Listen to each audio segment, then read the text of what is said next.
A common misconception I think for beginner writers is that that first draft that you write is what is ready to go out into the world and that's it. Absolutely not. Hi, my name's Wilhelmina. I'm a freelance editor, writer and book coach. I share on my channel editing and writing tips, insights into the publishing industry and a bit of creativity and a bit of vlogs. So today, if you've clicked my video, you might have just finished your book. Congratulations, that's a huge accomplishment. I hope you took a moment to congratulate yourselves, say well done, give yourself a pat on the back, buy yourself a treat, whatever it is that you need to do. But then you might be stuck thinking, what next? What now? Maybe you want to publish a book, but there's so many steps to get there. Let's go through the first step now. Okay, very first thing you should do, put that draft aside. I'm serious, like take the manuscript, lock it up somewhere, probably digitally, don't touch it for a month, 2 months, maybe 6 months if you can really bear it. And in the meantime, focus on other hobbies. Go for walks, touch grass, be outside, like do other stuff. If you must, start a new creative writing project and like read about writing, read books that you enjoy and try and just improve your writing skills whilst, you know, the actual draft is marinating somewhere so that when you do come back to it in step 2, you're a better writer. And yeah, do set a reminder to come back to it because step 2 is very important. This is probably my favourite part as a professional editor, the self-edit. So at this stage, it's really important for me and for most people to put your book into a new format. If you've been typing away on Google Docs or my preferred tool, Scrivener, the next thing you need to do is upload it onto your Kindle. If you've got a Kindle Scribe like I do, even better. Otherwise, you can even just go old school and print out the full manuscript and get a pen and start to read your book. This point, with that time away, you now have fresh eyes and it's a chance to read your book as a reader. So you're reading, but you're also going to make a few notes as you go, trying to keep on top of any plot holes, character inconsistencies, any issues, any ways of phrasing that you think you could improve on and you'd like to improve on. But this is also the fun bit where as you're reading, you'll be like, "Purr, I wrote that?" Like I always love that feeling of being like, oh my God, it feels like a stranger wrote it and you're coming back to it and you're like loving it. Like this is the part probably where you're gonna be like reading it and like just cackling, like loving it. And that is one of my favorite feelings because it encourages you to keep going. There are many, many, many moments to be discouraged and rejected in a writing journey. This bit is not one of them. This is fun and self-editing is one of my favorite things to do. I will probably do a video at some point about self-editing. Once you've finished reading through and making any notes, then you're going to work your way through and make a revision plan. Take note of any larger changes that you need to make, like if you need to make fundamental changes to a character or to the plot, to the story, any huge changes. I normally would tackle them first. Once you've done that, then it's about incorporating the smaller changes, brushing things up, making it feel ready for step 3. Because this is where people are going to be all in it. Step 3, okay, this is the part where you're sharing it with people for the first time. You're probably going to be really sensitive about it. If you're anything like me, it is a sensitive thing. You're finally sharing those words with people. So I highly recommend what people call an alpha reader. So for me, 1 or 2 close people to you that understand you and also read a bit and like reading, of course. But you want people that are a bit close to you, that are going to give you feedback, but in a way that you prefer to receive it, in a kind, gentle way. For me, that's the Wilhelmina fan club, which is my sister, who is my best friend, and my husband, who is also my best friend. So they're my fan club, they're my first readers. I'll send them my novel where it's in a very early draft and let them read it, see what they make of it, see if it has legs, see if there's anything that doesn't make sense, anything that, you know, flags up or comes up for them whilst they're reading, and just ask for that sort of very general advice. Like obviously if there's a massive plot hole, this is also an area where it would also come out further. So this is a great time to like just get some gentle, kind feedback. After that, after they've read it and I've got their feedback, I will read and readjust the manuscript based on that feedback, if it resonates and if it makes sense to me. And if both of them say the same feedback, best believe I'm definitely incorporating that, because the next stage, we're going to just go right into step 3.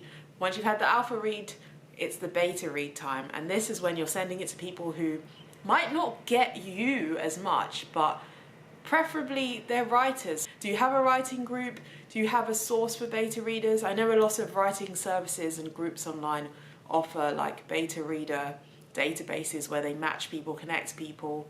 So basically you're looking for people that read and maybe write as well, preferably in your genre that you're writing in, people that have a lot bit more experience in that genre.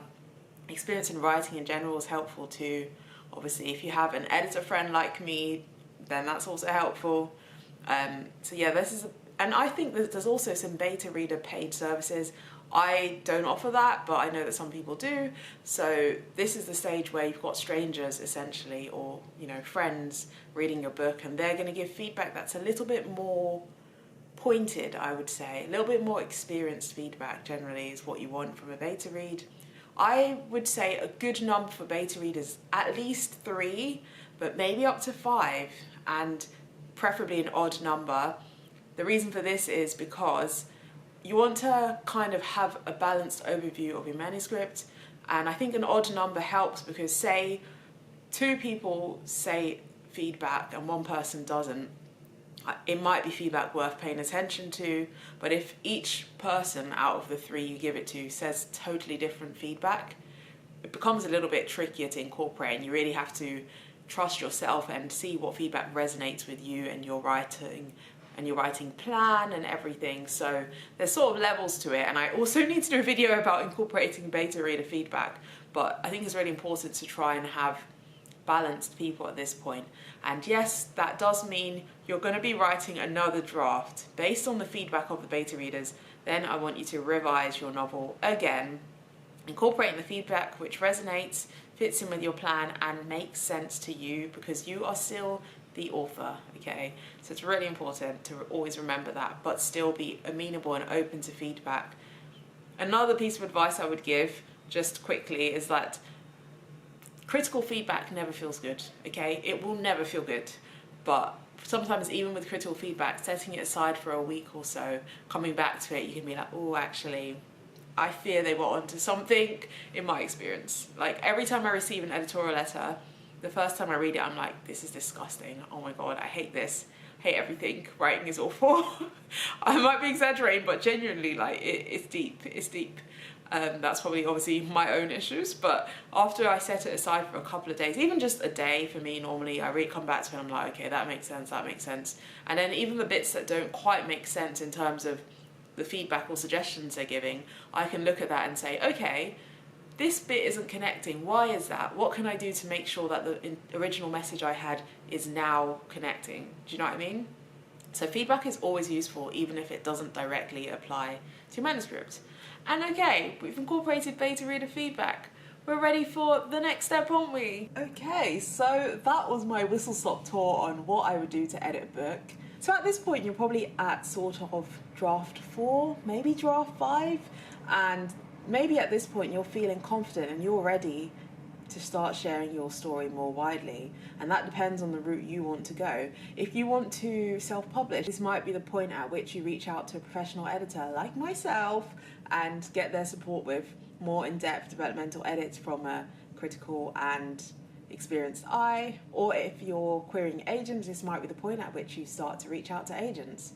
And so yeah, it just depends on your goal at the end of the day. But at this point, I feel like with these kind of deeper edits, you should have built up a more developed sense of the story you're trying to tell, know a little bit more about it, feel a bit more confident in it, and hopefully have less mistakes in there. Common misconception, I think, for beginner writers is that that first draft that you write is what is ready to go out into the world and that's it. Absolutely not. I really highly recommend a self-edit even before you reach out to a professional editor, just to help you sort of, I guess, manage your expectations too, because if I receive a manuscript that is it's a complete first draft, the work that I do on it is going to be helpful, but it's not going to take you to the same level. So it's like, if you give me a draft here, I can bring you here. If you give me a draft here, which is after you've self-edited, we're going all the way to the top, okay? So I really do think it's important to learn that skill of self-editing, and it will reduce how much editing you're going to need in the future over time as well. So it's a really, really great thing to learn. And I hope that this made it a little bit easier, made it a little bit helpful for you to figure out what that sort of looks like. By the way, please ignore the boxes in the back. We're actually in the middle of a big international move, which I will talk about on here very soon. But for now, that is all for now. Thank you very much for watching. I hope you enjoyed this video. Let me know if you are working in a manuscript right now, where you're at with it, what stage are you at. Please do hit the subscribe, hit the like button if you want to see more writing, creativity, and travel content.